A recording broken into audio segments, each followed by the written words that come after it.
сейчас находимся в городе Кахраман-Мараш. Это вот место, где был эпицентр землетрясения. Наша гуманитарная миссия, в принципе, завершается.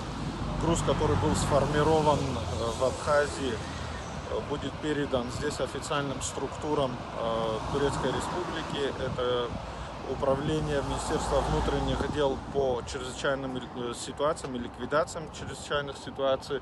В общем, конечно, картина очень плачевная.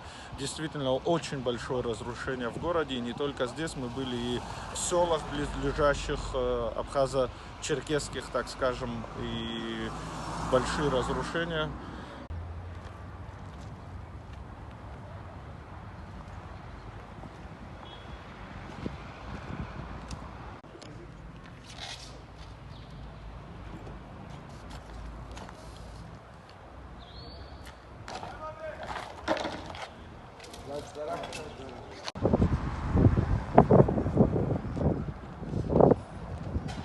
Вот